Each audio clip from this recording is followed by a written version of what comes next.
how to sublimate on 100% cotton using the DTF powder hack.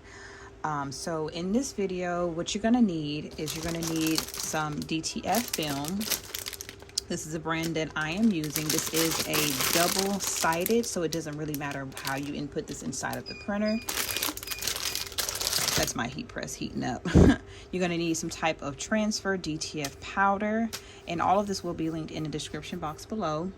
You're gonna need some type of tray to catch your powder. This came off my little Michael's organizer because I didn't have like a metal tray, but whatever you use to catch the powder, because you don't want to get it all over the place. And you're going to need your sublimation printer, which I am using my Epson 2800 that I converted. So let's just hop onto the computer so I can show you how to do this. Now I will be only doing this in Canva. I will be doing a separate tutorial on how to sublimate in Cricut for all my Cricut fans. I actually use both Cricut and Canva, so I do want to do a video just showing the method for both. So let's go ahead and hop onto the computer. All right, so right now I'm in Canva. Now I've already chose a design that I would like to print today. If you're interested in these designs, I do get all my designs, or majority of my designs, off of Creative Fabrica. So if you're interested, it will be linked in the description box below. I know a lot of people don't want to give out that gem, but not on this channel, honey. I'm here to help out as much as I can, especially in the world today.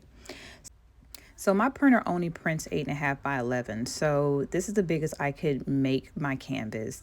And, you know, I just didn't see myself investing into the 15,000, especially not at the beginning stages of my business. But, you know, it's up to you which printer you would like to use for your sublimation.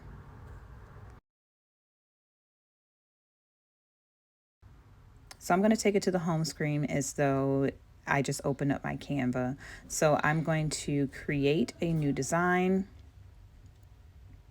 And I'm going to choose custom size and make sure it's 8.5 by 11, or whichever size your printer capacity can take. Once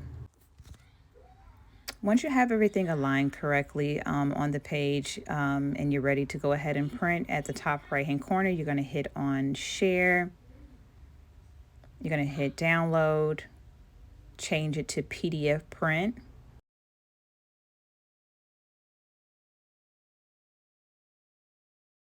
And download. Then it's going to go to this icon at the top, which leads me to this page right here. Now I'm going to go over the print setting, which is very important. You're always, when you're doing sublimation, you always want to mirror the image, okay? So always mirror when you're doing sublimation. So let's go ahead and hit the print icon in the top right hand corner, and we're going to go over some print settings. Now I do have two Epson printers, so I'm going to choose my sublimation printer. More settings, system dialog. Make sure I select my printer again, and then I'm going to hit more settings. Now this part is very important. I do have sublimation already preset, and you can like take the time and add your presets. So my preset for sublimation is premium matte paper and on high. And then you're going to go to more options. And you're going to make sure you click on mirror. This is very important. Do not skip this step. And then before I actually print it, I'm going to go ahead and show you how to load the printer. Okay, so I have my DTF film. What I'm going to do, now you can do this one or two ways. You can either preload it with some paper, a couple sheets of white paper, and you can load that in the back, which a lot of people do it this way to make sure it catches properly. And then you're going to take out one of the films. Again, this is double-sided, so it doesn't matter how I input this into my printer. Let me put this to the side. Turn the camera just a little bit. There you go. And you want to load it in. Now you can hold this as straight as possible until it catches, just so that it aligns perfectly, because sometimes that ink kind of slides around on the DTF film. So then I'm going to go right back to my computer over here, and I'm going to hit print. Now, every time I do this, it's going to always ask me, you know, printing is suspended due to paper mismatch. You already know to click next. We know it's a mismatch. Do you still want to print on this paper that's in the feeder? Yes, we do. We're going to click up. You see how it went in crooked? I'm going to have to stop this. And this is what we don't want it to do. You see how it's going in sideways. I'm glad this happened, so you know what not to do. You need to feed it in yourself until it catches properly, because it turns. Ugh, I hate it. So let's hit stop and cancel.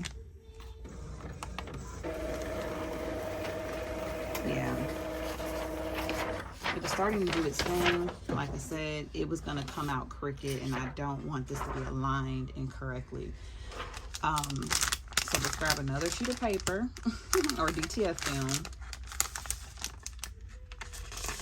Some people actually tape it with tape, but who wants to do all that? Let me see. Try to get this again aligned in perfectly. Make sure this, before I hit print, make sure this is aligned perfectly. Now let's try it without. This is what I'm gonna do. I'm gonna try it without this, so I can actually size those alignment tabs to kind of keep it straight.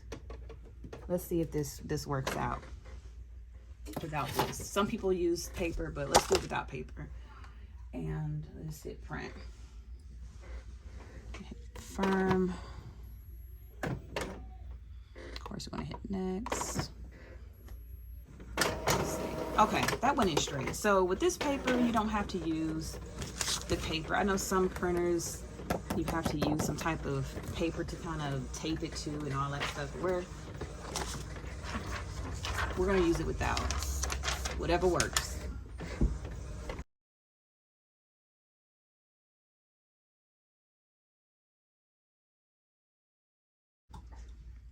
Okay, so it just came out the printer, and it came out very vibrant. So do not touch the top of the film, because the ink is still wet until you coat it with your DTF powder.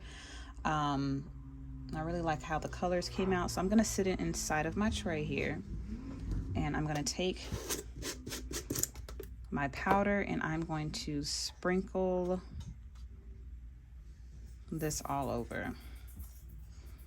And you need to coat this really, really good so you can have a good transfer.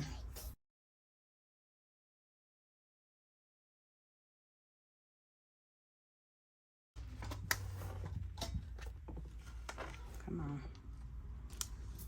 Work with me. You're gonna shake it all the way, all over. Make sure you coat everything. Now, some people cure twice.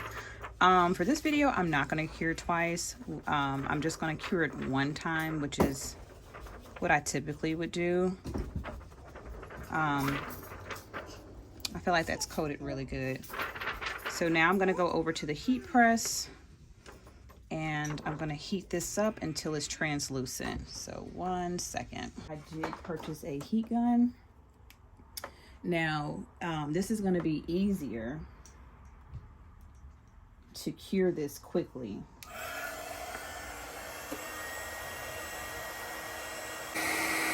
And it really doesn't take that long to do this. It's easier than waiting for the actual heat press to cure everything. You see how pretty those colors are. You just want to make sure all of those powder fibers are completely translucent, and you can kind of see the difference. So I'll be right back. Let me go ahead and heat this up, and I'll be right back. So this is how it should look once you cure everything. There should not be any white powder fibers showing. Everything should be bright and vibrant. That's how you know it's ready to be pressed. So I do have the machine set to 102 degrees Fahrenheit, and based off of the directions here, it says I can do a 10 to 15 seconds. Does it show about the pressure? It just says press down. It doesn't really, unless I'm missing it, about the pressure. I'm gonna do a medium pressure. So let me go ahead and prep the shirt. I'm gonna press it one more time just to get those few little wrinkles out. A little better. So it's gonna be kind of in the middle. So I'm going to make sure I get all the length out.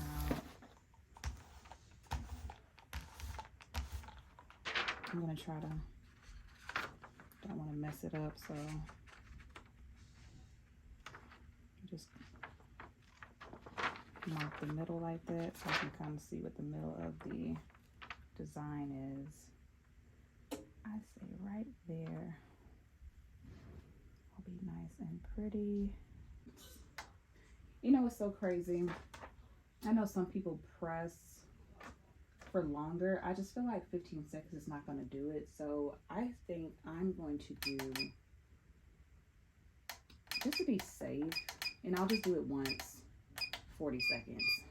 Let's do 40 seconds and see what happens. Just make sure everything,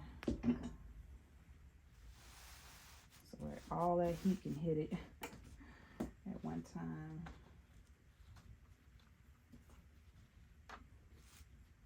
Okay. All right, moment of truth. Medium pressure. 40 seconds, 302 degrees, even though this says 15 seconds. All right. We are going to lift up, and we are going to do a warm peel. So I'm gonna let this sit here for a few seconds and cool off, and then I will do the reveal. All right, I think I let it cool off too much. Now it's a cold peel instead of a instead of a warm peel. I was moving some things around. So let me go ahead and reveal it to you guys. Let's see. Oh yes, okay. Come on, DTF hack. Come on, DTF hack. Okay, okay. That came out so pretty. I think I'm gonna wear this shirt today around the house. It's nice and soft. It has that nice soft touch to it. This came out so pretty. I love it. I wish my printer can print bigger, because I would definitely have loved it to be a little bit larger, especially when it comes to bigger shirts. But if you really enjoyed this video, please give me a thumbs up, subscribe to my channel, leave a comment down below if you have any questions or if you just love the content. I'm going to be posting another video on how to do this inside of Canva, and then I'll also post a video to sublimate on the HTV Ront sublimation film, which is very fun to do as well. But again, thank you guys so much for watching. Y'all have a good day.